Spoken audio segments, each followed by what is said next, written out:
Assalamualaikum warahmatullahi wabarakatuh. Bismillah walhamdulillah wassalatu wassalamu ala rasulillah wa ala alihi wa sahbihi wa mawalah. Kepada yang sama kita cintai dan semoga senantiasa dimuliakan Allah subhanahu wa ta'ala, orang tua kita yaitu Ammuna Abdul Qadir Askar hafizahullah ta'ala wa ra'ah. Begitu juga putra beliau akhina al-fadil itu Fahmi bin Abdul Qadir Askar hafizahullah ta'ala wa ra'ah. Dan tidak lupa untuk orang tua kita, guru kita al-muhtaram al-mukarram al-ustadz Abdullah Jaidi wal ustadz Zaid Bahmid dan para asatidz yang lainnya hafizahumullahu ta'ala wa ra'ahum. Famatallahu bituli hayatihim wa nafa'ana bi ulumihim fid dini wad dunya wal akhirah. Amin ya rabbal alamin. Ahiba'il kiram, pertama-tama saya menyampaikan permohonan maaf atas keterlambatan ini karena tadi jam 4 sore sampai setengah 6 saya masih mengisi acara di Masjid At-Taubah, rest area kilometer 57. Satu majelis rutin bulanan yang tidak bisa saya tinggalkan. Dan dari sana menjelang maghrib tadi langsung berangkat kemari dan luar biasa macet di jalan tol. Dan baru sampai saat ini jam 10. Mudah-mudahan ini semua bisa menjadi penyebab turunnya berkah buat kita. Dan mohon dibukakan pintu maaf yang sebesar-besarnya. Pada kesempatan yang berbahagia ini, saya ingin mengingatkan diri saya, khususnya dan segenap ikhwan al-ahibba'i rahimakumullah, bahwa Allah telah mengingatkan kita melalui firman-Nya dalam Al-Qur'anul Karim. Faqala ta'ala, innas sam'a wal basara wal fuada kullu ulaika kana anhu mas'ula. Shadaqallahul azim.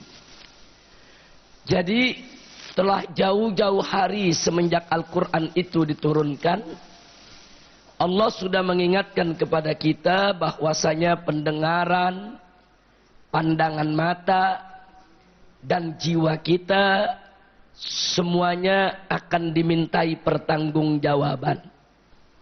Apa yang kita dengar, apa yang kita lihat, kenapa kelak akan dimintai pertanggungjawaban? Sebab apa yang kita dengar dan apa yang kita lihat itu akan sangat berpengaruh kepada jiwa kita. Dan itu akan sangat berpengaruh kepada pembentukan kepribadian kita. Itulah sebabnya dari jauh-jauh hari Allah sudah ingatkan kita untuk berhati-hati menjaga pendengaran dan menjaga penglihatan kita. Karena memang pendengaran dan penglihatan punya pengaruh yang sangat besar di dalam pembentukan karakter dan kepribadian kita semua, ya ikhwan. Kita bisa lihat di zaman yang serba maju dalam bidang teknologi informasi saat ini, bagaimana yang didengar dan dilihat oleh generasi muda kita melalui berbagai macam media cetak maupun elektronik, itu sudah betul-betul sangat mempengaruhi perilaku mereka. Nah, cuma sayangnya banyak pengambil kebijakan atau pemegang kewenangan di kita punya negeri masih tidak peduli dan tidak punya perhatian secara khusus di dalam persoalan tersebut, saudara. Saya kasih contoh bagaimana negeri ini sering gagal paham di dalam memahami suatu persoalan. Atau kadang-kadang ada kelompok-kelompok memang yang sengaja melakukan distorsi pemahaman. untuk kepentingan kelompoknya. Saya berikan contoh. Begitu di Jakarta terjadi penembakan, peledakan pos polisi yang dilakukan oleh sejumlah oknum dengan mengatasnamakan Islam. Nah, tiba-tiba ada kelompok yang mencoba untuk memanfaatkan peristiwa tersebut untuk memojokkan umat Islam dan gerakan Islam. Di mana serta-merta begitu peristiwa tersebut terjadi, mereka secara resmi mengajukan usul kepada pemerintah. Pertama, mereka meminta agar direvisi undang-undang terorisme. Lalu apa yang mereka usulkan? Yang mereka usulkan adalah agar dimasukkan satu pasal baru dalam undang-undang tersebut terkait larangan ceramah provokatif. Loh, apa kaitannya dengan peristiwa Sarina? Menurut pemahaman mereka, munculnya kelompok-kelompok anak-anak muda yang membom, yang membunuh polisi, yang melakukan tindakan-tindakan terorisme, ini akibat pengaruh dari ceramah-ceramah provokatif para dai, para juru dakwah. Tidak sampai di situ, usulan kedua mereka minta kepada pemerintah secara resmi supaya dalam kurikulum pendidikan nasional Indonesia, mulai dari SD, SMP, dan SMA, termasuk di dalamnya ibtidaiyah, sanawiyah, dan aliyah, agar dihapuskan pelajaran-pelajaran yang terkait dengan ayat-ayat atau hadis-hadis yang membicarakan tentang jihad fisabilillah. Jadi peristiwa tersebut dijadikan kesempatan oleh mereka, saudara, untuk menyalahkan ceramah para dai dan untuk menyalahkan ayat-ayat dan hadis-hadis jihad. Inna lillahi wa inna ilaihi raji'un. Nah, karena itu di sini, saudara, apa kaitan dengan awal yang tadi saya sampaikan? Saudara, yang saya sesalkan adalah ternyata usulan mereka itu gayung bersambut dengan pemerintah. Karena Presiden secara resmi telah menyampaikan kepada DPR usulan daripada revisi undang-undang terorisme yang salah satu persoalannya adalah larangan ceramah provokatif. Sementara sampai hari ini kita sendiri tidak jelas apa definisi provokatif. Apa batasannya, apa parameternya. Nah, ini kalau tidak diperjelas dari sekarang, jangan-jangan besok para ustadz, para dai kalau menyampaikan sesuatu yang hak berdasarkan Al-Quran dan As-Sunnah, tapi kemudian pemerintah tidak suka, itu bisa dinilai sebagai ceramah yang provokatif. Sehingga mereka punya payung hukum untuk menghentikan ceramah tersebut, untuk membubarkan acara majelis atau tabliknya, sekaligus untuk menangkap daripada pembicaranya, saudara. Nah, karena itu ini hal yang perlu kita waspadai. Nah, kami sudah sampaikan penolakan terhadap usulan tersebut, walaupun Presiden sudah secara resmi menyampaikan usulan tersebut kepada DPR RI, kami tolak karena istilah provokatif tadi bias, mengambang. Nah, nanti bisa menjadi pasal karet, nanti bisa dijadikan sebagai landasan untuk kesewenang-wenangan mereka yang punya kewenangan. Na'udzubillah min dalik. Nah, karena itu ya ikhwan, yuk sekarang kita jujur. Mari kita lihat bersama sebetulnya apa dan bagaimana bisa muncul tindakan-tindakan kekerasan, tindakan-tindakan pemboman, pembunuhan terhadap pejabat negara yang dilakukan oleh generasi muda kita. Ada apa gerangan di negeri ini, saudara? Apa betul karena ceramah provokatif? Apa betul karena majelis taklim? Apa betul karena tablik-tablik akbar? Apa betul karena pondok-pondok pesantren? Apa betul karena madrasah-madrasah diniyah? Terlalu gegabah kalau kemudian ada oknum-oknum di pemerintahan yang mengaminkan apa yang disampaikan oleh kelompok-kelompok yang anti-Islam tersebut, saudara. Nah, maka itu tadi di awal ceramah ini, pelajaran ini, saya sampaikan ayat Al-Quran yang bicara tentang pendengaran dan penglihatan. Ada apa gerangan? Yuk mari kita lihat saudara. Sejak tahun 1998 kita masuk ke era keterbukaan informasi. Saking terbukanya, maka perizinan untuk pembukaan televisi baru di negeri ini saudara luar biasa. Betul-betul dipermudah. Sehingga saat ini di Indonesia ada puluhan channel televisi. Baik itu televisi nasional yang diambil daripada antena biasa saudara, maupun itu televisi parabola atau televisi digital atau televisi streaming dan lain sebagainya. Bahkan jumlah televisi yang saat ini ada di Indonesia jauh lebih banyak daripada televisi yang ada di Amerika yang dikenal sebagai negara paling bebas sekalipun ya ikhwan. Luar biasa. Nah kemudian apa yang terjadi saudara? Dengan alasan hak asasi manusia, dengan alasan demokrasi dan kebebasan, akhirnya televisi tersebut banyak menyajikan berbagai macam penyajian penayangan yang tidak lagi sesuai dengan norma-norma agama maupun norma-norma budaya dan tradisi bangsa Indonesia yang ketimuran. Nah kita lihat satu, bagaimana televisi menyajikan film-film baik dari dalam negeri maupun dari luar negeri yang menampilkan anak-anak yang kurang ajar kepada orang tuanya saudara. Anak yang melotot kepada ibunya, anak yang membentak bapaknya, anak yang mengusir orang tuanya dari rumahnya saudara. Sampai kepada anak yang membunuh orang tuanya. Itu ditayangkan di banyak televisi. Itu menjadi konsumsi harian generasi muda kita ya ikhwan. Inna lillahi wa inna ilaihi raji'un. Itu semua punya pengaruh. Apa yang dilihat, apa yang didengar oleh anak-anak kita melalui penayangan-penayangan televisi tersebut, itu punya pengaruh dahsyat kepada generasi muda kita. Makanya sekarang coba kita lihat dalam kehidupan sehari-hari kita. Berapa banyak anak-anak muda kita yang kurang ngajar sama ibunya, kurang ngajar dengan bapaknya, kurang ngajar kepada orang tuanya. Yang dulu-dulu di zaman kita masih muda, masih kecil, nggak ketemu tuh kurang ngajar macam itu kepada orang tua ya kawan. Semua akibat televisi. Nah di sini mestinya pemerintah melek buka mata para pengambil kebijakan.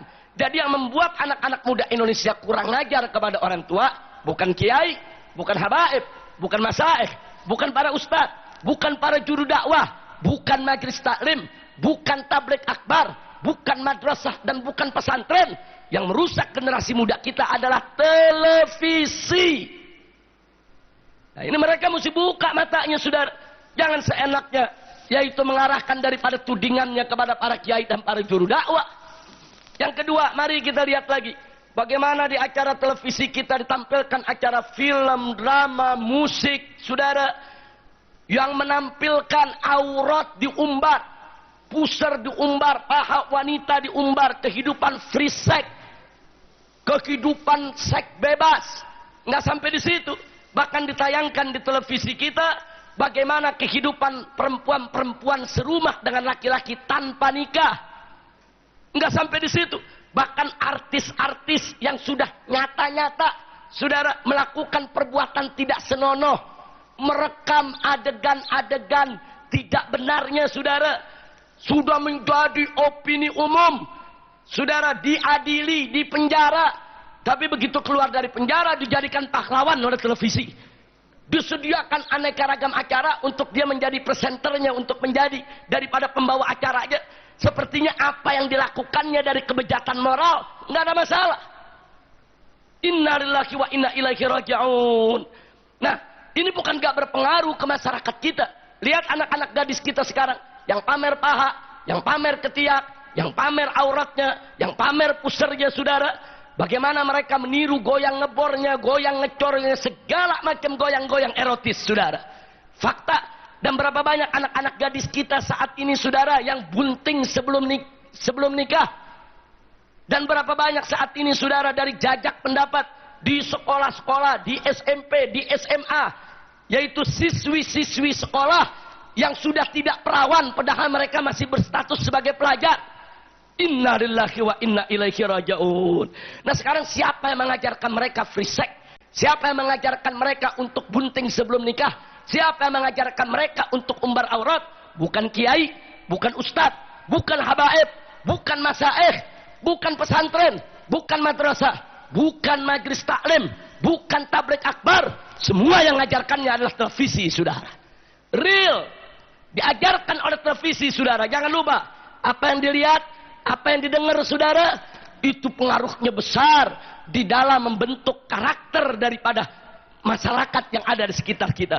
Makanya Allah sudah ingatkan dari 15 abad yang lalu, saudara, dalam Al-Quran, inna sam'a wal basara wal fuada kullu ulaika kana anhu mas'ula.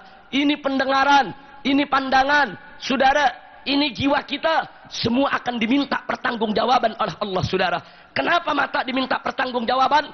Karena kalau kita melihat yang baik, saudara, itu akan punya pengaruh yang baik kepada jiwa kita. Kalau kita melihat yang jelek, itu akan punya pengaruh yang buruk kepada jiwa kita. Kenapa pendengaran diminta pertanggungjawabannya? Karena kita mendengar yang baik, itu akan punya taksir, akan punya pengaruh yang luar biasa untuk jiwa kita. Dan manakala kita mendengar yang buruk, saudara, itu juga bisa punya pengaruh untuk merusak jiwa kita, saudara. Makanya Allah akan minta pertanggungjawaban. Hati-hati, pendengaran, pandangan mata, saudara, itu bisa merusak jiwa atau sebaliknya untuk membangun jiwa, saudara.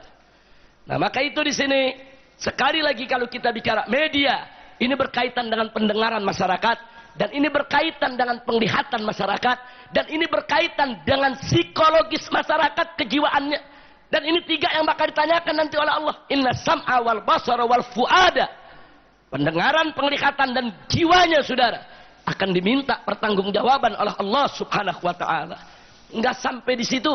Oh, di televisi, saudara, ditayangkan kelompok anak-anak muda yang bangga dengan geng-geng motor, yang ngetrek, kebut-kebutan, saudara, kesana kemari, punya pengaruh di tengah masyarakat, saudara.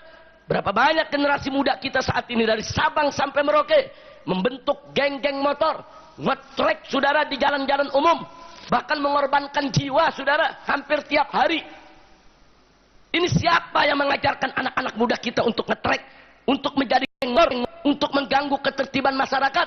Bukan ustadz, bukan kiai, bukan dai, bukan masyaikh, bukan habaib, bukan para guru, bukan majelis taklim, bukan tabligh akbar, bukan. Itu yang mengajarkan televisi, saudara. Kemudian kita lihat lagi di televisi, saudara, berbagai macam gaya hidup. Dari mulai cara berpakaian, cara berjalan, cara bersikap, saudara. Semua ditayangkan oleh televisi. Diajarkan kepada masyarakat kita. Apalagi kalau yang nonton anak-anak kecil, saudara, yang masih kosong ilmu agamanya. Yang masih muda dipengaruhi dengan apa yang mereka lihat dan apa yang mereka dengar, saudara. Jiwa mereka dirusak. Sekarang kita lihat di televisi, saudara, apa-apa yang diharamkan oleh Islam, justru di televisi itu dijadikan sebagai gaya hidup, saudara. Kita lihat bagaimana televisi dengan bangga menampilkan artis-artis, saudara, dengan tatonya, saudara. Tato di muka, tato di tangan, tato di kaki. Ditiru oleh anak-anak muda kita. Nggak peduli itu anak muda apakah laki-laki maupun perempuan, saudara. Tatonya ditiru, cara berpakaiannya ditiru, sampai anak lelaki yang pakai anting ikut niru, saudara.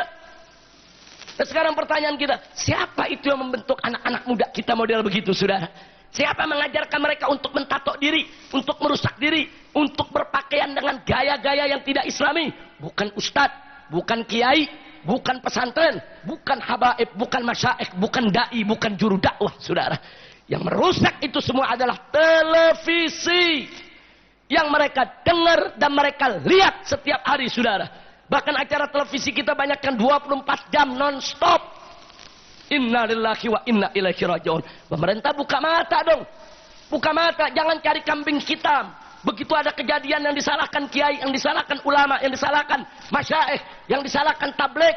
Buka mata mereka, saudara. Apa yang terjadi di sekitar kita saat ini bukan sesuatu yang sulit untuk kita dapatkan buktinya, saudara. Sehari-hari kita lihat, sehari-hari kita alami, saudara. Kemudian mari kita lihat lagi, saudara. Maaf, ini sekarang ini di televisi, saudara, bencong laku. Bencong laku, saudara. Fakta. Bencong jadi presenter, jadi pembawa acara, saudara, laku. Sampai-sampai ada artis-artis yang dia bukan bencong, dia lelaki, tapi karena takut nggak laku, dibencong-bencongin. Fakta, saudara. Badan gede, seterek, tampil di TV, saudara. Ada apa, saudara? Ada apa di negeri ini, saudara? Inna lillahi wa inna ilaihi raji'un. Saudara, akhirnya apa yang terjadi sekarang? Itu punya pengaruh di tengah masyarakat, saudara. Sampai anak-anak banyak meniru tingkah laku para bencong. Saudara, dia tiru karena dia menganggap itu gaya artis, itu gaya selebritis, itu gaya orang top. Dia tiru. Inna lillahi wa inna ilaihi raji'un. Padahal Nabi dengan tegas mengatakan la'anallah al-mustabihina minar rijali bin nisa wal mustabihati minan nisa'i bir rijal. Allah melaknat laki-laki yang menyerupai perempuan dan perempuan yang menyerupai laki-laki, saudara. Enggak sampai di situ. LGBT saat ini, saudara, sengaja digembar-gemborkan, saudara, diopinikan seolah-olah LGBT itu adalah hak asasi manusia, itu gaya hidup modern, itu tidak bertentangan dengan agama.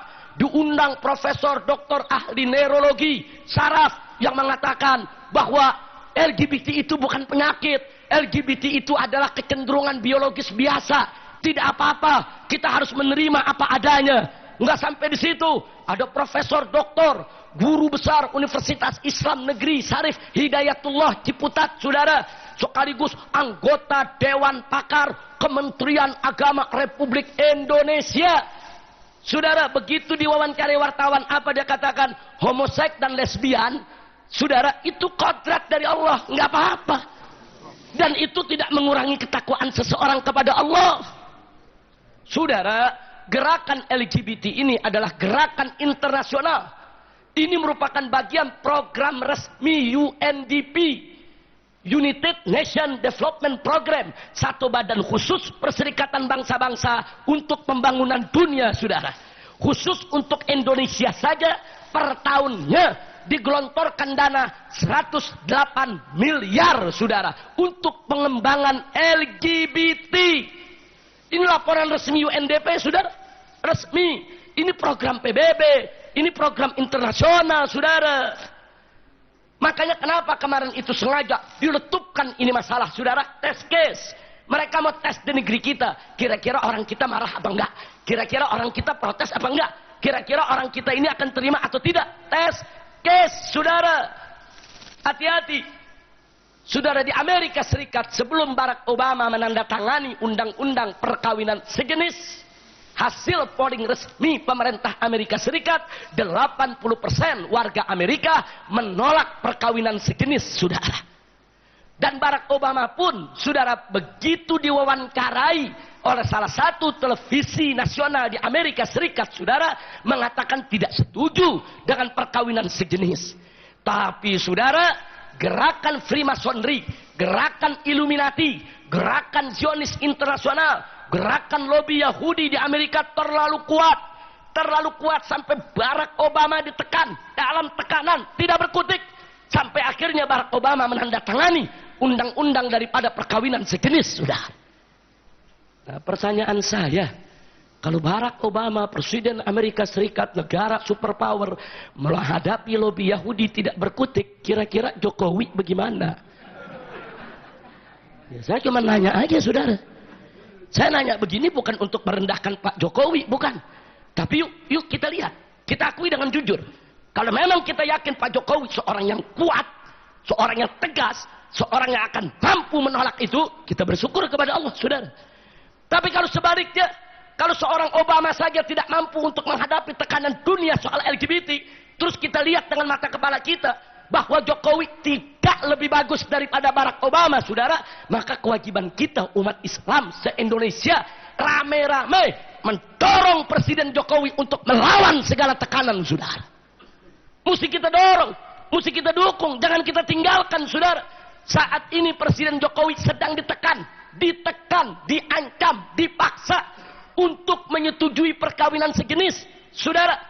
Maka itu kita sebagai bangsa Indonesia, suka atau tidak suka dengan Jokowi, beliau adalah Presiden Republik Indonesia. Beliau yang saat ini punya wewenang, yang menempati posisi sebagai Presiden di Republik ini, saudara.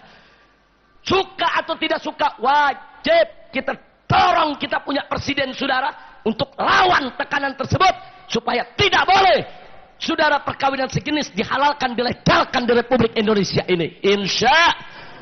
Masya Allah, hati-hati saudara. Jadi sekarang kalau kita lihat presiden kita ini lemah, ya jangan kita tinggal dong. Kalau orang-orang kafir bisa negen presiden kita, kenapa kita nggak bisa negen ke presiden kita, saudara? Kalau kelompok LGBT bisa maksa presiden, kenapa kita nggak bisa maksa presiden? Kalau kelompok LGBT mau coba-coba ngancam presiden, kita juga bisa ancam, saudara. Jangan coba-coba Jokowi untuk meresmikan perkawinan sejenis, saudara. Nggak boleh kita diam, saudara. Ini test case. Kalau umat Islam diam, ormas Islam diam, gerakan Islam diam, besok perkawinan sejenis akan dilegalkan di negeri ini, saudara. Hati-hati. Tapi kalau penolakan kita keras, penolakan kita tegas, saudara, dan kita kompak bersatu, insya Allah undang-undang perkawinan sejenis tidak akan pernah bisa dilegalkan di negeri ini, saudara. Hati-hati, saudara.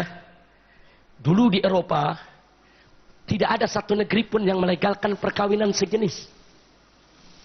Apalagi di Amerika. Dulu semua menolak, saudara. Tapi begitu terjadi tekanan-tekanan dari gerakan Freemasonry dan gerakan Illuminati, satu persatu negara-negara Eropa gugur berjatuhan, saudara. Dimulai dari Jerman sebagai contoh. Dulu negara Jerman paling keras. Perkawinan sejenis tidak boleh ada di Jerman, saudara. Tapi apa yang terjadi setelah itu? Jerman menghadapi tekanan yang luar biasa. Akhirnya di Jerman lahir undang-undang perkawinan sejenis. Nggak sampai di situ, saudara. Begitu mereka berhasil menggolkan perkawinan sejenis, menggolkan undang-undang LGBT, saudara. Lalu apa yang mereka lakukan kemudian? Mereka tekan lagi pemerintah untuk mensahkan undang-undang insest, saudara. Apa itu insest? Perkawinan sedarah. Perkawinan kakak dengan adik, paman dengan keponakan, bapak dengan anak, saudara. Mereka tuntut dengan nama hak asasi manusia, kebebasan. Akhirnya, saudara, Jerman tumbang lagi. Nggak mampu menekan. Sampai undang-undang insest itu dilegalkan di Jerman, saudara. Besok insest ini akan ketularan di negara-negara Eropa sampai ke Amerika. Hari ini LGBT, besok insest, saudara. Nggak sampai di situ. Saat ini ada gerakan di Eropa, bukan lagi LGBT, bukan lagi incest, tapi gerakan zoofilia, gerakan kawin dengan binatang, saudara. Ada kejadian, saudara. Perempuan kawin dengan yaitu anjing jantan, saudara, ngundang orang, pakai resepsi. Hari ini memang belum ada satupun negara Eropa, termasuk Amerika, saudara, yang membuat undang-undang soal zoofilia. Tapi kemungkinan itu tidak tertutup besok atau lusa, saudara. Hari ini mereka izinkan LGBT, besok mereka izinkan incest, berikutnya akan mereka izinkan perkawinan dengan binatang, saudara. Na'udzubillah min dalik. Makanya pantas luar biasa para ulama kita, saudara. Ulama-ulama kita, kalau kita buka kitab fikih, saudara, ini belum rame di zaman sekarang. 1200 tahun yang lalu mereka sudah ribut soal kawin sama binatang, saudara. Apa hukum kalau manusia kawin dengan binatang? Saudara, udah diringki sama mereka, saudara. Apa hukumnya? Bagaimana sanksinya? Bagaimana cara mengatasinya, saudara? Mereka keluarkan dalil-dalilnya. Belum kejadian, mereka sudah bicarakan. Inilah ulama-ulama salaf kita dulu, saudara. Mereka berpandangan panjang ke depan, saudara, di dalam menggali hukum. Kita sekarang baru ribut setelah kejadian. Tapi ulama kita 1200 tahun yang lalu belum kejadian. Mereka sudah bahas. Mereka sudah berikan peringatan. Luar biasa. Saudara, ini pandangan mata yang begitu jauh. Karena keikhlasan mereka di dalam menegakkan agama Allah. Dan menyebarkan ilmu agama yang manfaat. Alhamdulillah. Radiyallahu anil salaf. Wa nafa'ana bihim jami'an. Amin. Ya Rabbal Alamin. Nah, karena itu hati-hati, saudara. Jadi LGBT ini proyek internasional. Bukan. Ini bukan proyek kelas-kelas teri, bukan. Ini proyek internasional, saudara. Kalau kita melawan LGBT, berarti kita melawan satu proyek internasional yang dimotori oleh UNDP, suatu badan khusus untuk pengembangan dunia yang ada di Perserikatan Bangsa-Bangsa. Perusahaan multinasional yang ada di Amerika Serikat resmi sebagai sponsor LGBT, saudara. Di antaranya adalah Starbucks.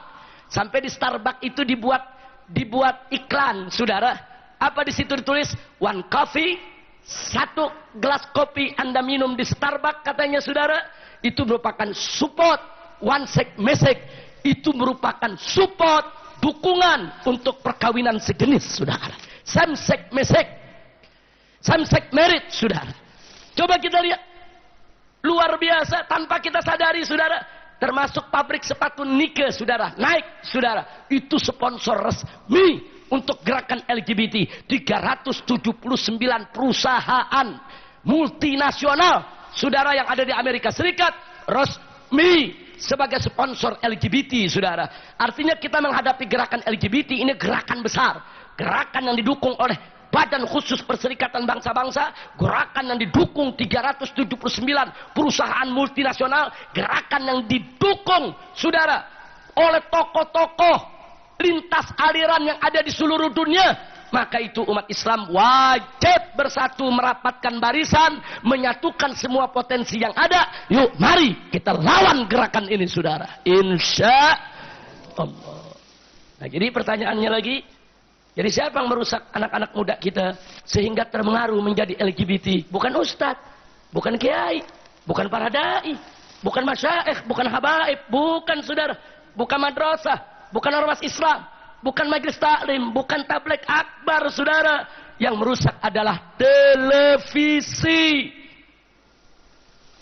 Nggak sampai di situ, saudara. Jujur saja, banyaknya televisi mereka berlomba dalam menyajikan acara, termasuk film-film yang menarik. Di antara film yang paling menarik digandrungi oleh anak-anak muda adalah film action, saudara. Hampir tidak ada TV yang tidak menayangkan film action, saudara.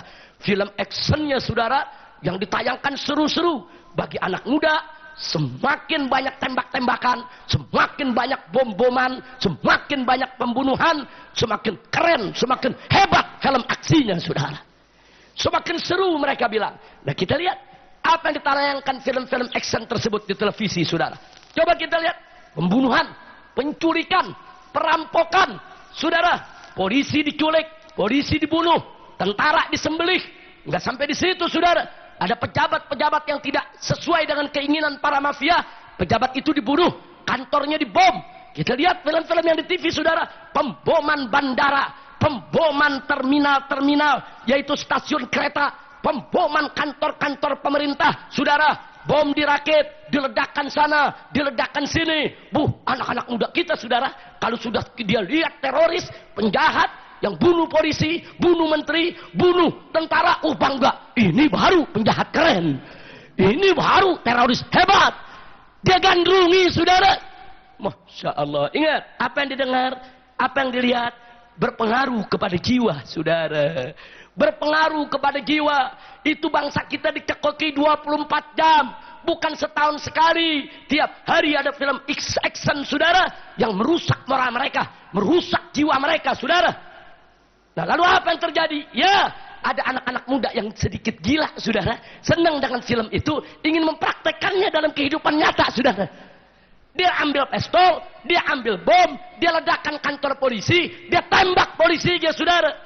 Jadi kalau bicara Sarina, ada polisi ditembak, ada pos polisi dibom. Jangan salahkan kiai dulu, jangan salahkan ceramah provokatif dulu, jangan salahkan majelis taklim dulu, jangan salahkan tabligh dulu. Yang ngajari mereka nembak, yang ngajari mereka bom, yang ngajari mereka bunuh pejabat, bunuh tentara, bunuh polisi, bunuh menteri, yang ngajarkan mereka membom, meledakkan kantor-kantor pemerintah adalah televisi. Nah, sekarang pertanyaannya, saudara, bicara tentang televisi. Yang punya hak untuk mengontrol televisi, ulama atau umaro? Umaro. Kiai apa pejabat? Pejabat. Kita jujur aja, saudara. Bukan masyaikh, bukan habaib, bukan ustadz. Mereka yang punya wewenang, saudara. Kenapa mereka biarkan? Oh, ada pejabat jawab, Habib, ini era keterbukaan informasi. Ada undang-undangnya. Pemerintah tidak boleh intervensi ke dalam urusan televisi. Tunggu dulu. Kau jangan berlindung di balik undang-undang. Jangan kau katakan undang-undang itu melarang pemerintah untuk melakukan intervensi. Yang buat undang-undang itu kan engkau. Yang membuat undang-undang itu kan presiden sama DPR. Kalau undang-undang tersebut tidak memberikan hak kepada pemerintah untuk melakukan kontrol, ya revisi dong undang-undangnya. Batalkan undang-undangnya, perbaiki undang-undangnya. Kenapa kau biarkan undang-undang yang mengebiri kewenangan pemerintah? Itu undang-undang, saudara. Jangankan sekedar undang-undang, konstitusi, undang-undang dasar 1945, saudara, bisa diamandemen. Dari tahun 98 kita reformasi, di tahun 2000 dan 2001 sampai 2002, saudara, undang-undang dasar 1945 sudah 4 kali diamandemen, 4 kali diubah, 4 kali direvisi. Kalau undang-undang dasar bisa kalian revisi, pejabat negara ini, kenapa undang-undang yang mengebiri hak pemerintah untuk mengawasi pertelevisian kok tidak kalian revisi? Insya Allah. Jadi jangan, nggak boleh dia berlindung. Ini kan undang-undang. Nah kan undang-undang lu yang buat. Nah, undang-undang kan ente yang buat. Kenapa ente nggak rubah? Nggak bisa, saudara. Makanya berkali-kali saya sering katakan di majelis-majelis, di mimbar-mimbar, para pemuda Islam, tancapkan di hatimu yang paling dalam. Tancapkan ayat suci di atas ayat konstitusi. Kenapa? Sebab ayat suci ketetapan ilahi yang tidak boleh dan tidak bisa diamandemen ataupun direvisi, saudara. Ayat suci sudah jadi harga mati yang harus kita laksanakan tanpa kompromi, saudara. Sedangkan ayat konstitusi itu merupakan produk insani. Itu ketetapan insani yang setiap saat bisa dan boleh untuk diamandemen dan direvisi sesuai situasi dan kondisi, saudara. Siapa bilang konstitusi tidak boleh diubah? Siapa bilang undang-undang tidak boleh direvisi, saudara? Yang tidak boleh direvisi, yang tidak boleh diubah adalah Al-Quran dan As-Sunnah. Al-Quran dan hadis Nabi. Apa yang datang dari Allah dan Rasulnya wajib kita ambil dan kita jalankan, saudara. Nggak boleh untuk kita revisi, kita amandemen atau kita ubah-ubah, saudara. Tancapin di hati begitu, saudara. Jadi kalau ada konstitusi yang dikeluarkan oleh MPR RI, atau ada undang-undang yang disahkan oleh DPR RI, atau ada keputusan yang ditetapkan oleh presiden maupun kepala daerah, saudara, ya wajib untuk kita dengar, kita taati, kita patuhi. Dengan syarat selama tidak bertentangan dengan Al-Quran dan As-Sunnah, selama tidak bertentangan dengan akidah dan syariat, selama tidak bertentangan dengan hukum Allah dan Rasulnya, saudara. Tapi konstitusi yang dikeluarkan oleh MPR, undang-undang dikeluarkan oleh DPR, saudara, begitu juga keputusan yang dikeluarkan oleh presiden maupun kepala daerah, manakala bertentangan dengan hukum Allah dan Rasul, bertentangan dengan Al-Quran dan As-Sunnah, bertolak belakang, saudara, dengan ketetapan Allah dan Rasulnya, dengan akidah dan syariat Islam, wajib untuk kita tolak, saudara. Nabi mengatakan dengan tegas dalam hadisnya, la ta'ata li makhlukin fi maksiatil khaliq, innamat ta'atu fil ma'ruf. Tidak ada ketaatan untuk makhluk yang manapun dalam maksiat kepada Allah sang pencipta. Enggak boleh taat kepada siapapun, saudara, untuk maksiat kepada Allah. Innamat ta'atu fil ma'ruf. Sesungguhnya ketaatan itu hanya berlaku dalam kema'rufan. Kita umat wajib taat kepada ulama selama ulama menjalankan hukum Allah dan Rasulnya. Tapi kalau ulama itu menjadi ulama yang bertentangan dengan Al-Quran dan As-Sunnah, haram kita taati ulama tersebut, saudara. Murid wajib taat kepada guru, saudara, selama si guru ada di jalan akidah dan syariat yang benar. Tapi manakala si guru sudah menyimpang dari kebenaran, haram muridnya untuk mentaatinya, saudara. Anak wajib taat kepada ibu dan ayahnya, saudara. Wajib selama ibu dan ayah tidak memerintahkannya untuk maksiat kepada Allah. Tapi manakala ibu dan ayahnya memerintahkan dia untuk maksiat kepada Allah, haram untuk ditaati, saudara. Istri wajib taat kepada suaminya, saudara, selama si suami, saudara, tidak memerintahkan kemunkaran dan kemaksiatan. Tapi manakala si suami memerintahkan kemunkaran dan kemaksiatan, haram si istri diri untuk mentaatinya, saudara. Artinya mentaati ulama, mentaati guru, mentaati orang tua, mentaati suami, saudara. Semua ada syaratnya. Syaratnya tidak boleh bertentangan dengan hukum Allah dan Rasulnya. Begitu juga umara wajib ditaati kepada rakyat, saudara. Wajib. Rakyat wajib taat kepada pemerintah, wajib taat kepada negara, wajib taat kepada konstitusi dan undang-undang. Wajib, saudara. Selama pemerintah dan negara tersebut serta konstitusi dan undang-undangnya tidak bertentangan dengan perintah Allah dan Rasulnya. Tapi kalau bertentangan, haram untuk kita taati, saudara. Nah, ini sengaja kita ingin tekankan persoalan ini, saudara. Jadi jangan sekali-kali ada pejabat negara atau siapapun membolehkan kemunkaran dengan berlindung di balik undang-undang, saudara. Undang-undang manapun yang membolehkan kemunkaran dan kemaksiatan wajib kita tolak, saudara. Ingat, suatu undang-undang kalau ditolak oleh masyarakat, saudara, setahun 2 tahun nggak berjalan karena masyarakat tidak patuhi, itu secara otomatis undang-undang tersebut batal, saudara. Jadi supaya Anda tahu, kita ini punya kekuatan, bukan tidak, saudara. Oh, jangan mentang-mentang anggota DPR, jangan mentang-mentang presiden, tanda tangan undang-undang yang bertentangan dengan syariat, dia mau paksa rakyat untuk matuhinya. Lawan, lakukan pembangkangan nasional, tolak itu undang-undang yang bertentangan dengan syariat. Kalau penduduk Indonesia nolak, tidak mau melaksanakan, tidak mau mematuhi, batal secara hukum, saudara. Nah, jadi jangan pikir kita nggak punya kekuatan, punya. Asal kita kompak, asal kita bersatu. Jangan kita jadi pengkhianat, saudara. Bersatu. Kekuatan kita besar kok. 90% Muslim di negeri ini, saudara. Siapa bilang kekuatan kita kecil? Enggak perlu angkat senjata. Jangan bikin kerusuhan, saudara. Cukup kita tidak taati, selesai. Undang-undang manapun kalau tidak ditaati oleh masyarakat, batal, saudara. Perda tidak ditaati oleh masyarakat jadi satu komunitas wilayah, batal, saudara. Oh, Gubernur DKI, saudara, mengeluarkan peraturan tidak boleh memotong hewan kurban di depan halaman rumah, di halaman masjid, di halaman sekolah. Terus masyarakat nggak peduli, nggak didengerin, masyarakat tetap ngerjain, batal, saudara. Nggak bisa. Boleh dia tuap-tuap ngomong, saudara, oh ini peraturan saya harus jalan, pala lu bumenyan. Nggak bisa, saudara. Jadi jangan mentang-mentang anggota DPR, kepala daerah, kepala negara punya wewenang, seenaknya ingin bikin undang-undang, saudara. Allah dan Rasulnya mengharamkan minuman keras. Tahu-tahu sekarang Presiden dan DPR sudah membuat rancangan undang-undang minuman beralkohol. Dia ingin legalkan lagi, saudara. Dulu keputusan Presiden, saudara, kami tuntut di Mahkamah Agung.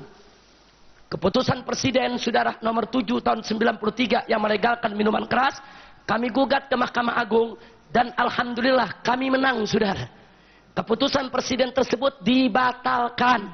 Nah, begitu dibatalkan sekarang, saudara, wah, Presiden pengen hukum yang lebih kuat supaya nggak gampang dibatalinnya, saudara.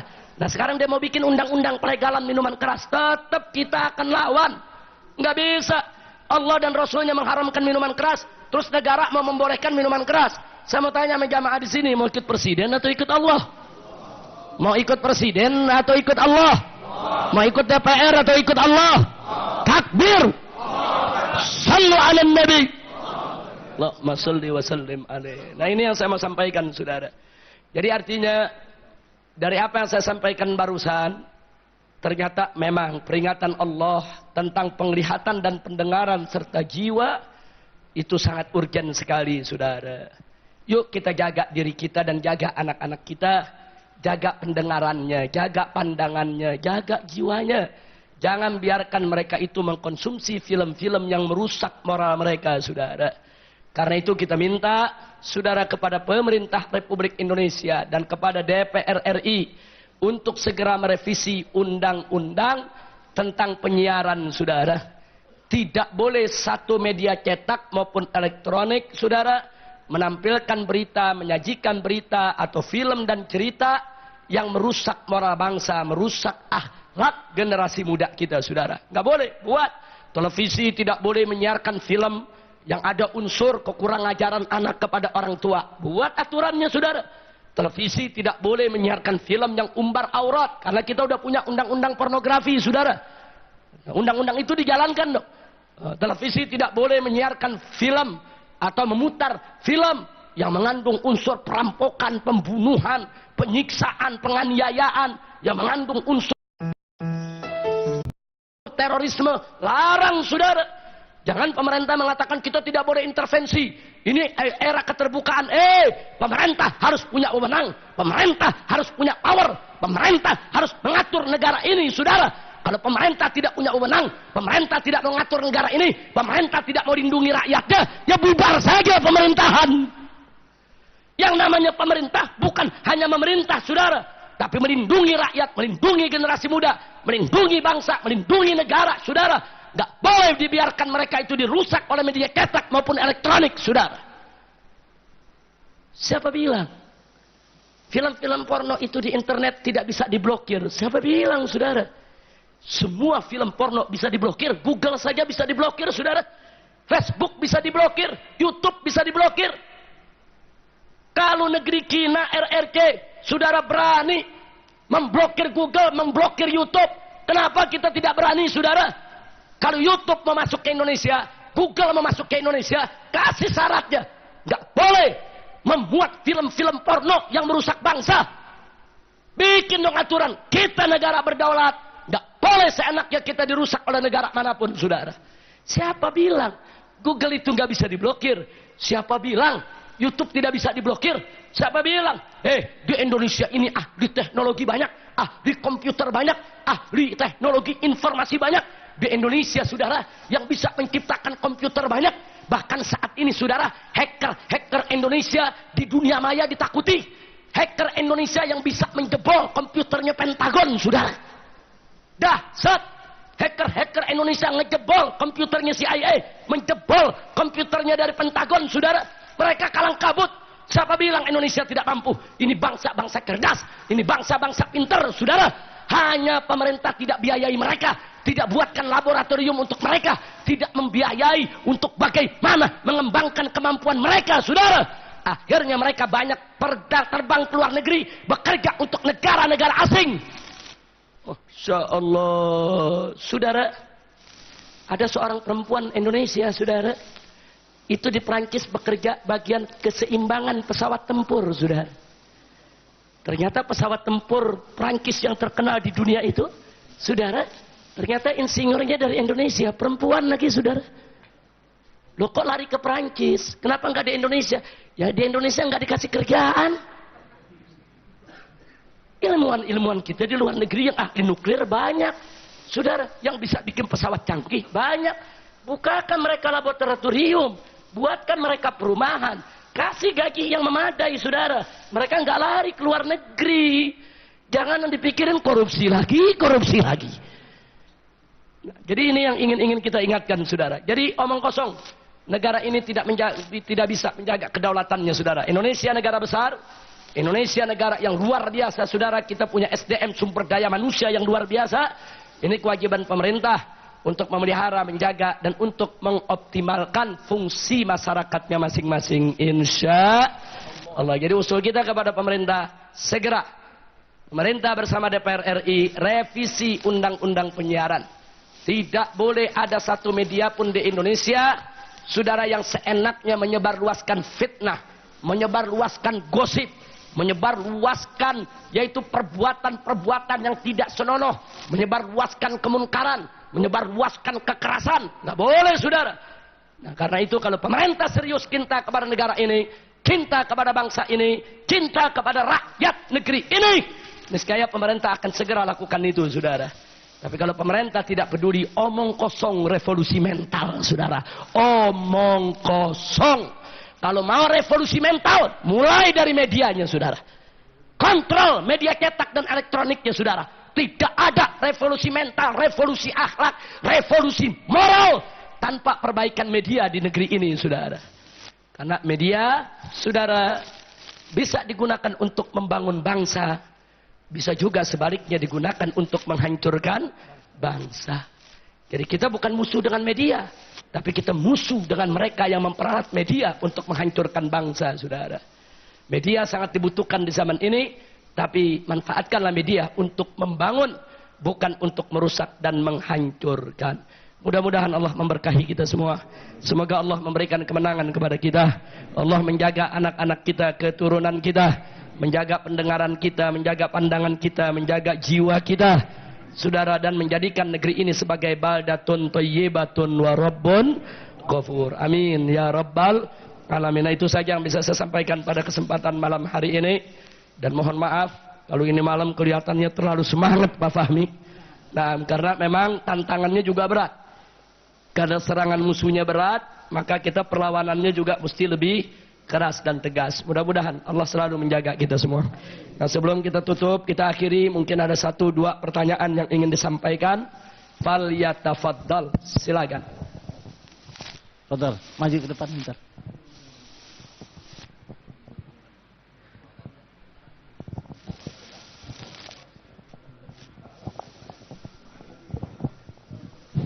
Assalamualaikum warahmatullahi wabarakatuh. Waalaikumsalam warahmatullahi wabarakatuh. Melihat pembicaraan Ustaz yang dibawakan barusan, kiranya masalah apa?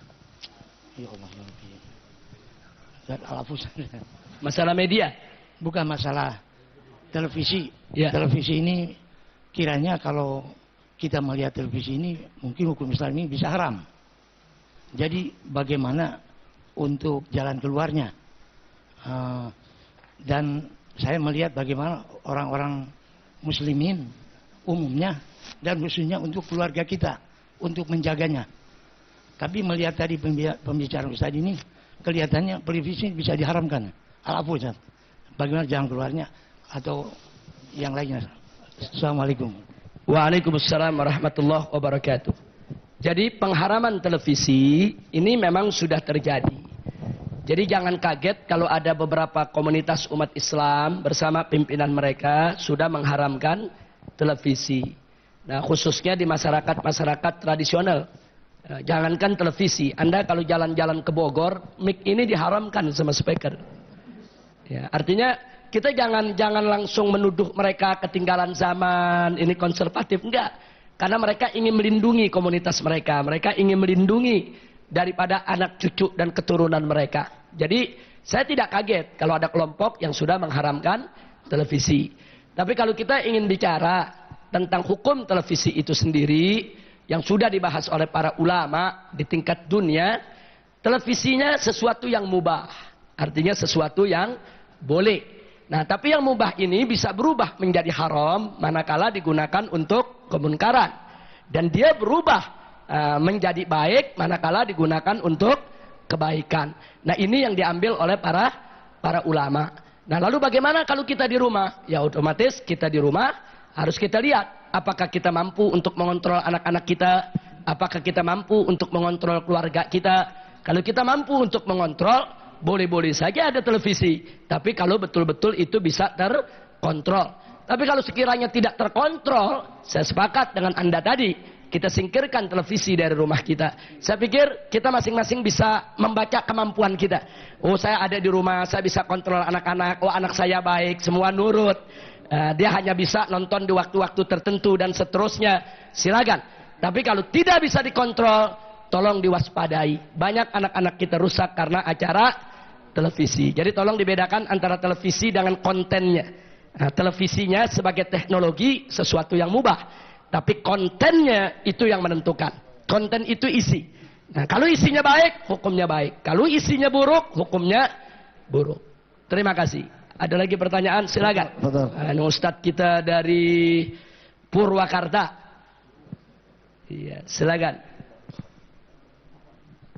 Assalamualaikum warahmatullahi wabarakatuh. Waalaikumsalam warahmatullahi wabarakatuh. Beb, ana mau nanya. Di dalam Al-Quran surat Al-Anfal, Allah subhanahu wa ta'ala berfirman, Inna syarrat dawaba indallahi alladhina kafaru fahum la yu'minun. Bahwasanya seburuk-buruk makhluk Allah di muka bumi ini orang kafir, karena mereka tidak mau beriman kepada Allah. Kenapa kita di Indonesia ini 90% mungkin lebih, kok kita tidak bisa bersatu, Bib? Tidak bisa bersatu untuk melawan ini monyet satu ini. Anak terus terang sakit hati betul-betul. dengan manusia seperti ini? Kok kita 90% tidak mau bersatu untuk melawan orang seperti ini? Dan ana minta sama antum dan ulama-ulama yang hadir di tempat ini, coba kita sama-sama dakwah. Satu masjid Habib Rizik, yang lain di masjid ini, lain masjid. Dalam hari yang sama, Habib, kita kumandangkan dan kita ingatkan umat Islam ini bahwa orang kafir seperti ini tidak boleh dipilih. Ini saja yang ana minta. Assalamualaikum warahmatullahi wabarakatuh. Waalaikumsalam warahmatullahi wabarakatuh.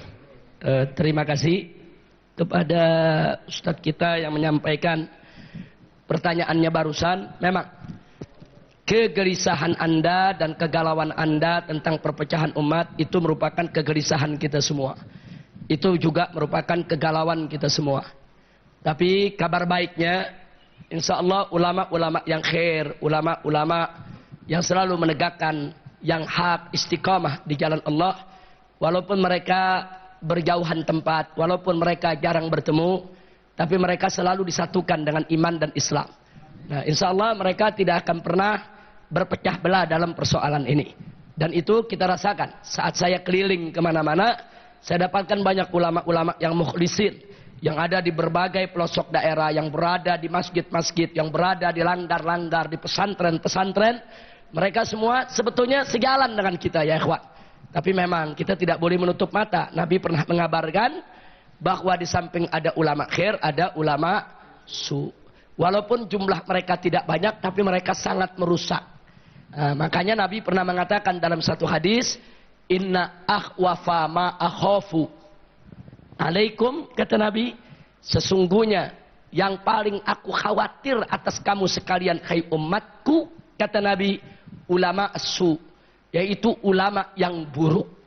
Kemudian Sayyidina Umar Ibn Khattab radhiyallahu taala anhu berkenaan dengan hadis ini juga mengatakan, inna akhwafa ma akhafu ala hadhil ummah minad dajjal al munafiqul alim.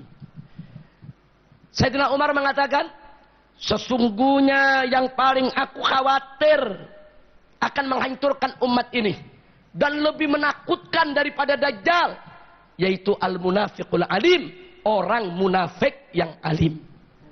Kemudian Sayyidina Umar ditanya, kaifa yakunul munafiqu alima? Bagaimana itu orang munafik yang alim?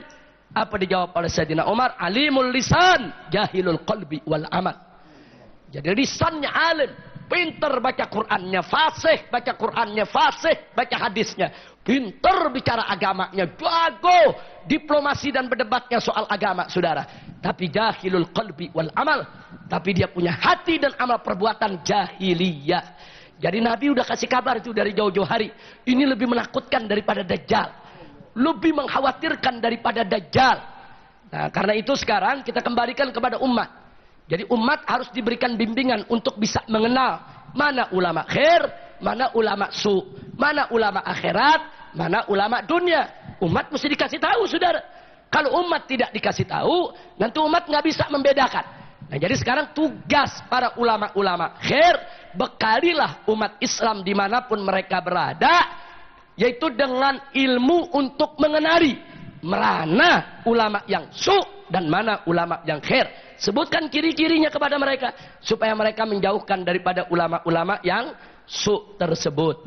Makanya Al-Imam Al-Ghazali radhiyallahu taala anhu di dalam beberapa kitabnya, khususnya Minhajul Abidin, waktu beliau bicara soal waliullah, soal aulia, beliau katakan, jika kamu menemukan orang yang bisa berjalan di atas air dan bisa terbang di udara, jangan dulu kau katakan dia sebagai wali Allah.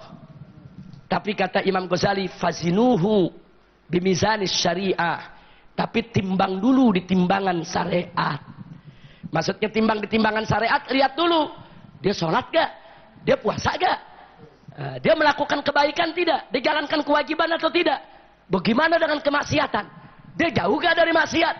Nah, kalau orang itu habis kita timbang di timbangan syariat, ternyata sholatnya bagus, puasanya bagus, akhlaknya bagus, saudara, dia jauh dari segala kemaksiatan. Apa kata Imam Ghazali? Fashhadu annahu waliyun min awliyaillah. Saksikanlah bahwa orang itu adalah salah seorang wali daripada wali Allah.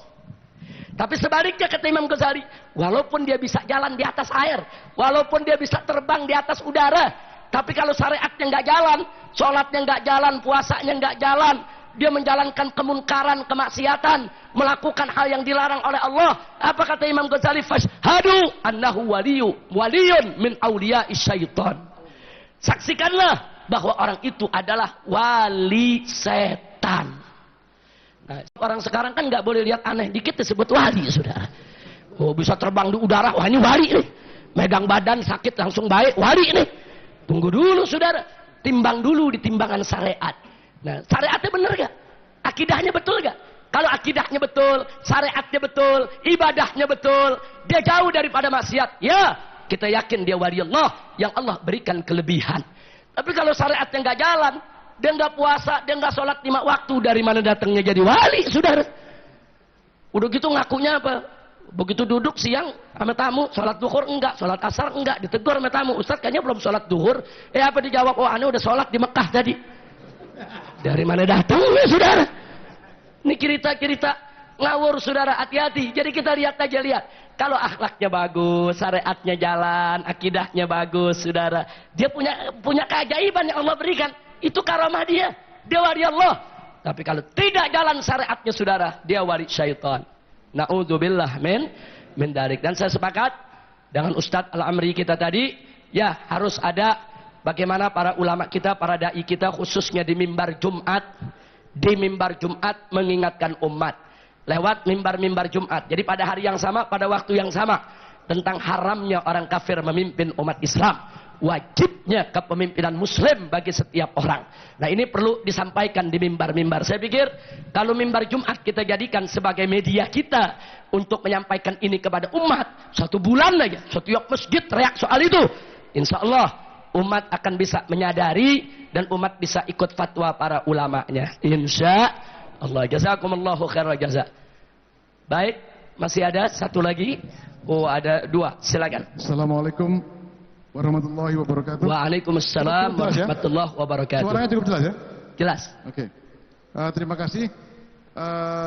Saya akan memberikan sedikit masukan dan mungkin pertanyaan terkait pertama soal televisi. Pertama, sangat strategis kalau ulama bisa melakukan upaya untuk menolak ataupun memberikan masukan kepada DPR agar isi undang-undang terkait pertelevisian atau apapun yang akan digunakan oleh kelompok-kelompok non-muslim atau lawan-lawan Islam itu diberi syarat-syarat seperti yang kita kehendaki. Itu akan sangat bagus. Itu secara legalitas. Tetapi ada juga satu hal yang lebih menjadi perhatian bagi televisi dan media pada umumnya, yaitu aspek komersial. Ini yang selama ini sepertinya tidak pernah dipikirkan oleh umat Islam. Kalau misalnya para ulama, ormas, pemimpin-pemimpin tokoh Islam menghendaki televisi atau media apapun untuk melakukan apa-apa yang kita inginkan, maka sangat mudah untuk membuat mereka menurut kepada kita kalau kita koordinasi surat keberatan dari umat secara bergelombang. Misalnya setiap hari kita kirim ke televisi-televisi yang melakukan apa-apa yang tidak kita sukai itu 300 atau 1000 surat. Jakarta ini katanya isinya 12 juta orang. Itu sudah sangat lebih dari cukup kalau ambil umat Islamnya yang aktif-aktif di member-member majelis taklim dan ormas-ormas untuk mengirim surat dalam jumlah ratusan setiap minggu saja atau sebulan saja sekali, itu sudah sangat cukup untuk membuat mereka melek bahwa ini mereka harus hindari. Itu tidak pernah kita lakukan dan perlu kita lakukan. Itu terkait dengan televisi. Lalu terkait dengan LGBT, mungkin perlu juga saya kasih gambaran tentang mengapa kok ada gerakan LGBT seperti ini. Ini sebenarnya terhadap pemerintah Amerika dan negara-negara dunia pun ini adalah upaya yang ditunggangi oleh kelompok-kelompok yang memang homoseks itu. Awalnya ini bermula dari kejadian di mana seorang laki-laki yang satu rumah dengan laki-laki lain, lalu laki-laki yang kaya yang punya pasangan sesama jenis itu meninggal dunia, lalu seluruh hartanya dikembalikan kepada keluarga yang laki-laki itu. Maka yang pasangan sejenisnya ini memprotes kepada pengadilan, dia yang selama ini ngopeni berpuluh-puluh tahun kok tidak dapat apa-apa. Nah, dari situlah awal mulanya mengapa lalu urusan sesama jenis ini menjadi masalah hukum. Nah, dari kasus itu lalu ditunggangi sampai menjadi gerakan seperti sekarang. Yang harus kita suarakan kepada dunia adalah kepada PBB dan kepada terutama juga kedutaan besar Amerika yang menjadi sponsor utama di sini, yang datang ke Republika bahkan tanpa malu dan tanpa takut, adalah bahwa UNICEF, lembaga yang dibentuk oleh PBB sendiri untuk tujuan mulia tentang pendidikan anak dan kesejahteraan anak, itu sudah berapa tahun terakhir tidak mendapat pendanaan lagi dari PBB. Lah kok malah LGBT dia kasih alokasi dana lagi. Ini apa-apaan? Yang penting dan merupakan karya rencana mereka sendiri dilupakan, kok yang merupakan penyerangan terhadap akidah sebagian besar umat Islam di dunia kok malah diganggu. Dan juga saya dimasukkan juga tentang sikap beberapa negara seperti Singapura yang langsung memperkuat undang-undang penolakan terhadap LGBT, karena bagi dia yang jumlah penduduknya menurun dan negara-negara lain yang punya kecenderungan seperti itu langsung melakukan penguatan undang-undang nasionalnya untuk menghindari LGBT ini bisa menyerang kepada legislasi undang-undang mereka. Ini yang kedua. Yang ketiga terakhir adalah terkait GMJ. Alhamdulillah ada kesadaran dari para ulama untuk membuat gerakan Muslim Jakarta. Tapi saya melihat ada banyak sekali masih lubang-lubang yang saya mohon bisa ada waktu untuk diberi masukan. Secara umum saya kasih gambaran adalah, pertama, ini adalah upaya non partai. Ini perlu kita sadari. Jadi sangat mungkin setelah GMJ menemukan satu toko yang paling luar biasa di Jakarta, yang mungkin se-Indonesia, tidak dipakai oleh partai manapun. Dan ini bisa berakibat yang kurang bagus. Kedua, ini kan, fokus ya. Ini tinggal terakhir. Ya, ini kan akan merupakan bentuk semacam membentuk konvensi. Jangan lupa, konvensi adalah mekanisme partai. Konvensi dalam satu partai saja sudah setengah mati susahnya. Apalagi konvensi di beberapa partai dan lintas partai. Terlebih ini akan menjadi konvensi bagi kaukus pemilih Muslim Jakarta. Ini bukan sesuatu yang gampang, mungkin yang pertama kali dilakukan. Ya. Maka itu mungkin nanti ada perlu audiensi lebih khusus. Boleh. Karena memang agak khusus. Boleh. Ya, Assalamualaikum warahmatullahi wabarakatuh. Waalaikumsalam warahmatullahi wabarakatuh. Terima kasih banyak. Jazakumullahu khairal jaza.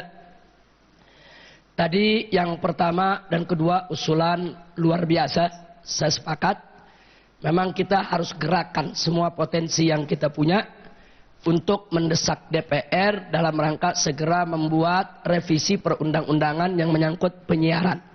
Nah, jadi saya pikir memang ini harus segera kita lakukan, dan kita ada beberapa organisasi Islam sudah melakukan koordinasi soal itu. Nah, insya Allah dalam waktu dekat kita sekarang sedang menyusun, yaitu draftnya, usulannya, formatnya. Itu akan kita langsung sampaikan ke DPR RI.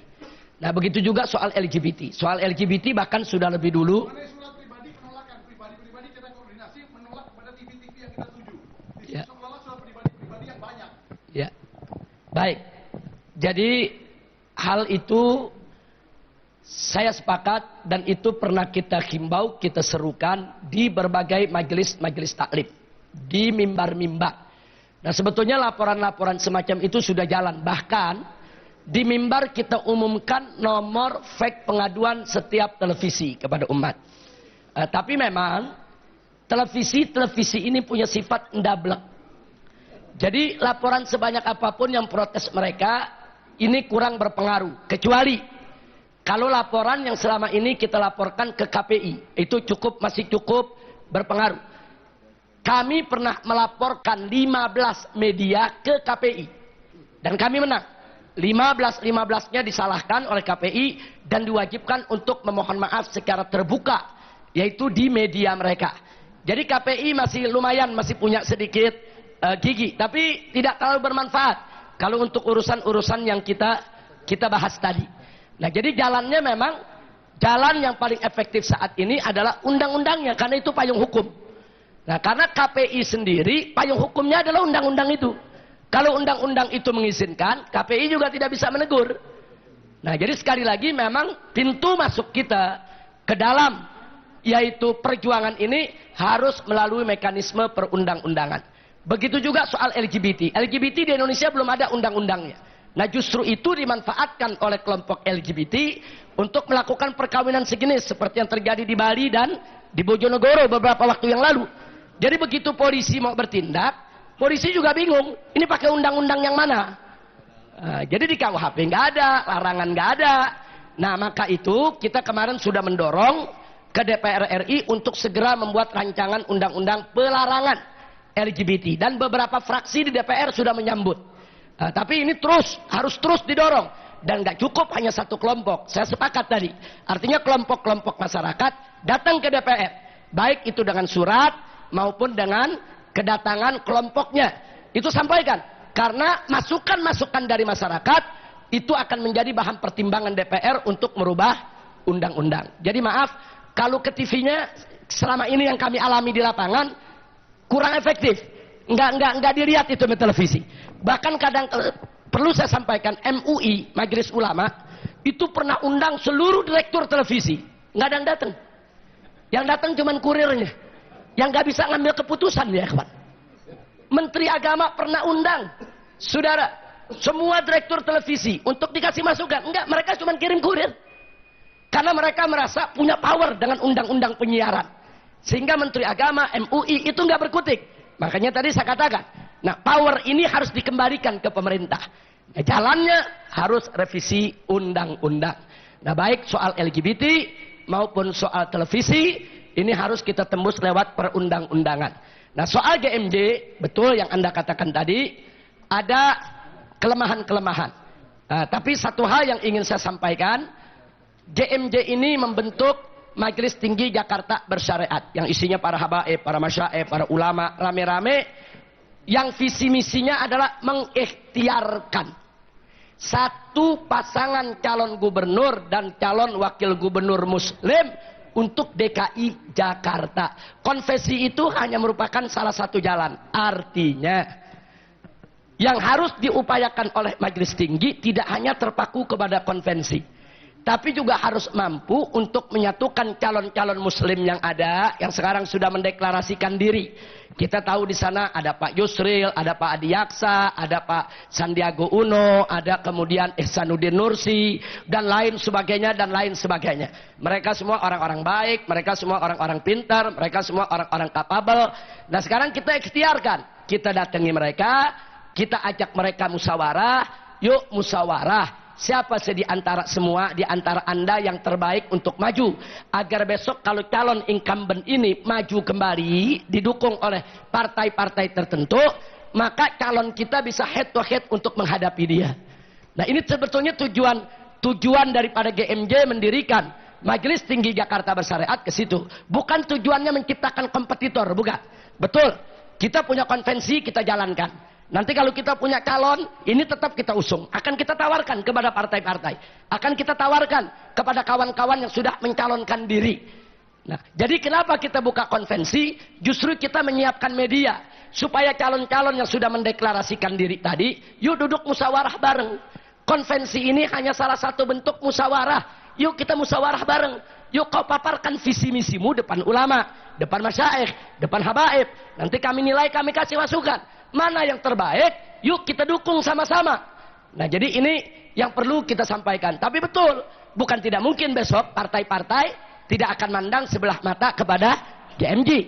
Bisa jadi partai-partai tetap ingin jalan sendiri. Ini tidak kita pungkiri. Ini juga merupakan tantangan. Justru itulah Majelis Tinggi ini dibuat untuk memikirkan bagaimana menghadapi tantangan tersebut.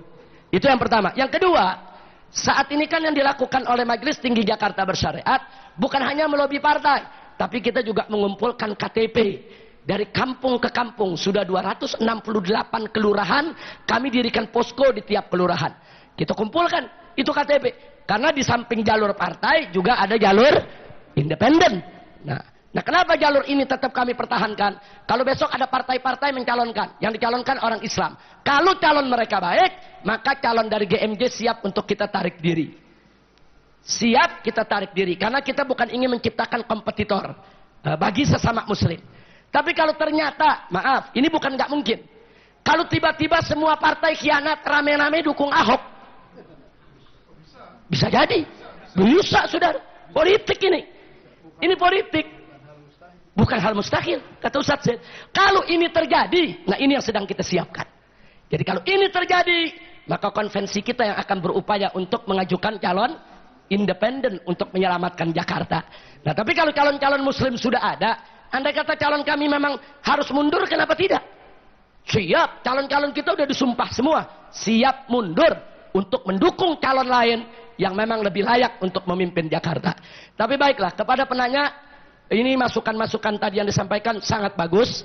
Nah, saya usulkan, nanti siapkan waktu, boleh datang ke GMJ, bisa temui Kiai Haji Fakhrul Razi Ishak, dan pengurus yang lainnya. Bukan itu saja satu, untuk memberikan masukan-masukan yang lebih detail dan lebih tinggi lagi. Nah, karena ini penting, bagi kita penting, dalam rangka untuk membangun kebersamaan dan menutup celah-celah yang tadi disampaikan. Jazakallah khair. Ada tambahan lagi tadi yang terakhir. Udah angkat tangan ini, silakan. Silakan. Ini yang terakhir. Nah, ini Pak Fahmi bisa-bisa pengajiannya sampai jam 12 ini. Silakan. Assalamualaikum warahmatullahi wabarakatuh. Waalaikumsalam warahmatullahi wabarakatuh. Afan Bib, ini berkenaan dengan ulama su. Jadi ada orang muslim yang bisa dikatakan ulama. Mungkin sering kita dengar ada yang mengatakan bahwa baik memilih kafir yang adil daripada zalim, dengan dalil surat At-Taubah ayat 23 yang bunyinya ya ayyuhalladzina amanu la tattakhidu aba'akum wa ikhwanakum awliya alistahabul kufru 'alal iman wa may tawallahum minkum fa ulaika humudz zalimun. Nah, ini bagi masyarakat awam ini sangat berpengaruh, Bib, karena orang ini dalil. Nah, ini kira-kira menurut antum melawan argumen ini, Bib. Syukran. Assalamualaikum warahmatullahi wabarakatuh. Enggak, baik, itu dalil yang digunakan oleh orang yang mengatakan bahwa lebih baik memilih kafir yang adil daripada muslim yang zalim. Baik, saudara, jadi perlu kita sampaikan ayat yang dibawa tadi tidak ada kaitan dengan argumentasi mereka, karena di situ Allah menyatakan ya ayyuhalladzina amanu, wahai orang-orang yang beriman, la tattakhidu aba'akum wa ikhwanakum. Jadi jangan sekali-kali kalian menjadikan ayah-ayah kalian dan saudara-saudara kalian aulia sebagai pemimpin. Ini istahabbul kufra alal iman. Kalau mereka memilih kekafiran daripada keimanan. Artinya justru ini dalil buat kita, hujjatun lana. Ini hujjatun alaihim. Ini justru dalil kita. Jangankan orang lain, bapak kandung sendiri, saudara kandung sendiri, kalau dia kafir, haram kita pilih jadi pemimpin. Itu dalil kita, bukan dalil mereka. Nah, itu tolong di garis bawah gitu. Jadi kalau mereka pakai dalil itu ngawur. Jadi tidak tepat. Tapi baiklah, memang ada tokoh yang mengatakan lebih baik pemimpin kafir asal jujur daripada pemimpin muslim tapi korup. Nah, ini ungkapan ini sangat berbahaya. Nah, kenapa berbahaya? Pertama, dia menjadi pendangkalan akidah.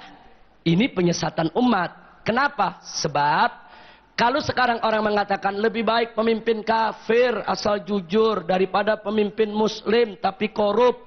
Kalau ini pola pikir macam ini dibenarkan, besok perempuan kita akan mengatakan lebih baik punya suami kafir asal setia daripada suami muslim tidak setia. Bisa kacau itu, saudara. Nanti jangan-jangan ada anak muda lebih gawat lagi ngomong lebih baik jadi orang kafir asal kaya daripada muslim tapi miskin. Nah, ini berbahaya. Ini nggak boleh diungkapkan. Itu satu. Makanya kita katakan itu pendangkalan akidah. Nah, yang kedua ungkapan tadi itu merupakan penistaan agama. Nah, karena dia merupakan penghinaan terhadap orang Islam. Loh, kenapa? Lebih baik pemimpin kafir asal jujur, cerdas dan rajin daripada pemimpin muslim tapi korup, bodoh dan pemalas. Perhatikan baik-baik di sini. Yang perlu diperhatikan apa? Untuk si kafir dikasih sifat yang bagus-bagus. Untuk yang muslim dikasih sifat yang jelek-jelek. Lebih baik pemimpin kafir jujur, cerdas, rajin, bagus-bagus banget itu sifat. Daripada pemimpin muslim korup, bodoh, pemalas. Nah, ini perbandingan pembodohan masyarakat. Kenapa saya katakan pembodohan masyarakat dan sekaligus penistaan agama? Dia ingin memberikan kesan seolah-olah pemimpin kafir bagus-bagus, pemimpin muslim jelek-jelek. Padahal kita mesti jujur, pemimpin muslim yang bagus banyak, saudara. Oh, pejabat muslim yang bagus, yang cerdas, yang pintar, yang bersih, yang jujur, nggak sedikit di republik ini, saudara. Nah, kalau bicara orang kafir yang bejat banyak, saudara. Siapa bilang pejabat-pejabat kafir itu nggak ada yang korup, nggak ada yang nggak ada yang bodoh, nggak ada yang pemalas, saudara. Nah, jadi ini ungkapan berbahaya. Bahkan saya katakan ungkapan semacam ini tidak mungkin keluar kecuali dari orang kafir yang benci Islam atau orang zindik yang ngaku Islam, saudara. Kenapa, saudara? Kenapa dia nggak balik? Kalau dia cinta Islam, kenapa dia nggak balik? Lebih baik pemimpin Muslim dan jujur daripada pemimpin kafir tapi korup. Udah kafir korup lagi. Kenapa dia nggak bikin begitu, saudara? Kenapa kok dibalik? Itu yang kedua. Dan yang terakhir, yang ketiga, ini metode komparasinya tidak pas. Jadi dalam metodologi komparasi, metodologi perbandingan dalam bahasa Arab disebut manhajul muqaranah. Dalam manhajul muqaranah itu harus apple to apple, harus seimbang supaya perbandingan jadi sehat. Contoh, di Medan ada duren, di Banten juga ada duren, duren Serang. Sama-sama duren. Nah, kita cobain, sama-sama manis. Terus kita ambil kesimpulan, duren Serang lebih manis daripada duren Medan. Itu perbandingan sehat. Kenapa sehat? Karena seimbang. Duren sama duren. Atau saya kasih contoh, di Bogor ada asinan, di Jakarta juga ada asinan, saudara. Nah, habis kita cobain, kita katakan asinan Jakarta lebih seger daripada asinan Bogor. Itu perbandingan sehat. Kenapa sehat? Seimbang. Asinan sama asinan. Nah, maaf, bukan saya mau bicara kotor, maaf sebelumnya. Ada tai kucing sama tai kotok. Nah, saudara, dua-duanya sama-sama bau. Nah, terus kita ambil kesimpulan. Apa kita katakan? Tai kucing lebih bau daripada tai kotok. Itu perbandingan sehat. Seimbang. Kenapa? Karena sama-sama kotoran. Jangan lupa tuh, saudara. Tahu-tahu ada anak muda ngomong begini. Duren Serang lebih manis daripada tai kucing. Ini kira-kira perbandingannya ngawur tidak ini? Ngawur ini, saudara. Ini bukan goblok lagi. Gendeng ini, saudara. Lah kok duren dibandingin sama kotoran? Jangan lupa tuh. Jadi perbandingan itu mesti apple to apple. Mesti sama-sama sehat. Nah, begitu juga kalau bandingin pemimpin. Yang jujur bandingin sama yang jujur. Jangan yang jujur dibandingin sama yang korup. Lebih baik pemimpin kafir asal jujur daripada pemimpin muslim asal korup. Lah kok jujur dibandingin korup? Ini sama juga duren dibandingin sama tai kucing. Enggak betul. Enggak mestinya. Saya jujur aja tanya kepada yang hadir. Andai kata ada pemimpin kafir. Jujur. Jujur, cerdas, rajin. Terus ada pemimpin muslim, jujur, cerdas, rajin. Bagus mana? Bagus mana? Muslim. Baik, ada orang Islam jadi maling, jelek itu, saudara. Ada orang kafir jadi maling, jelek juga, saudara. Tapi saya mau tanya, maling muslim sama maling kafir, jelekan mana? Jelekan mana? Jelekan kafir, saudara. Jadi kalau mau bikin perbandingan, maling sama maling. Jujur sama jujur. Jangan dibalik dong. Nah, jadi secara ilmiah itu metodologi sudah tidak benar. Nah, jadi tolong untuk anak-anak muda kita jangan terpengaruh dengan ungkapan-ungkapan semacam itu. Itu saya sebut propaganda busuk untuk melakukan penangkalan akidah dan penyesatan umat. Nah, saya pikir jelas dan itu pernah kita bahas panjang lebar di majelis ini beberapa bulan yang lalu. Nah, mudah-mudahan ini sebagai penegasan saja. Itu saja, terima kasih. Dari saya cukup sekian, terima kasih. Hadaniyallahu wa iyyakum ila siratihil mustaqim. Wallahul muwaffiq ila aqwamit thoriq. Wassalamualaikum warahmatullahi wabarakatuh.